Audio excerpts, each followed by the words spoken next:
ஓம் நம சிவாய. அனைவருக்கும் வணக்கம். நான் உங்கள் கரூர் அஷ்டோ பாக்யலட்சுமி. விருச்ச சாஸ்திரம். இந்த விருச்ச சாஸ்திரத்தின்படி ஒரு மனிதன் தன்னுடைய வாழ்நாளில் ஒரு மரக்கன்றையாவது நட்டு வச்சு வளர்த்து வரும் பொழுது தான் அவங்க பிறந்த பிறவியின் பயனையை அடையிறாங்க அப்படிங்கிறதுல எல்லளவு மாற்றம் கிடையாது. அதுலேயும் நம்ம ஒரு குறிப்பிட்ட நட்சத்திரங்களை நம்ம பிறந்திருப்போம். அந்த நட்சத்திரத்திற்கு உண்டான விருச்சங்களை நம்ம நட்டு வச்சு வளர்த்து வரும்பொழுது நம்ம வாழ்க்கை இன்னும் சீரும் சிறப்புமாக இருக்கும் அப்படிங்கிறதையும் நம்ம மறந்துட வேண்டாம்.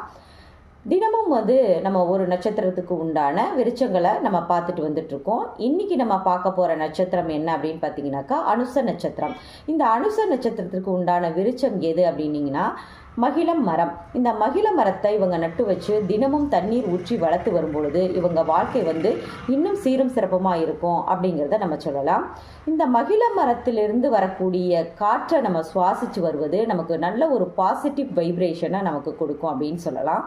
அதனுடைய பூக்கள், அந்த மகிழ மரத்தில் இருக்கக்கூடிய பூக்கள் ஒரு மைல்டான ஒரு தெய்வீகமான ஒரு வாசனை அதிலிருந்து வரும். அந்த வாசனையை நம்ம உணரும் பொழுது நமக்கு நம்மளுடைய மனம் மிக மகிழ்ச்சி அடையக்கூடிய ஒரு தன்மையாக அது இருக்கும் அப்படின்னு சொல்லலாம்.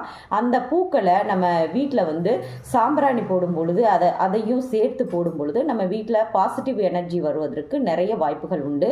அந்த பூக்கள் இறைவனுக்கு படைக்கும் பொழுது, அதை வழிபாட்டுக்கு எடுத்துக்கும் பொழுது இன்னும் சிறப்பான பலன்களை அது கொடுக்கும் அப்படிங்கிறத நம்ம சொல்லலாம். மகிழ மரத்தில் இருக்கக்கூடிய பூக்கள், காய்கள், இலைகள் இது எல்லாமே ஒரு மருத்துவ குணம் கொண்ட ஒரு மரமாக அது விளங்குது அப்படிங்கிறதையும் நம்ம சொல்லலாம். அப்போ அனுச நட்சத்திரக்காரங்க இந்த மகிழ மரத்தை நட்டு வச்சு வளர்த்து வருவது அவங்க உடலுக்கும் சரி, மனதிற்கும் சரி, வாழ்வாதாரத்திற்கும் சரி நல்ல ஒரு பயனை அளிக்கும் என்பதில் மாற்று கருத்தே கிடையாது. நன்றி, வணக்கம்.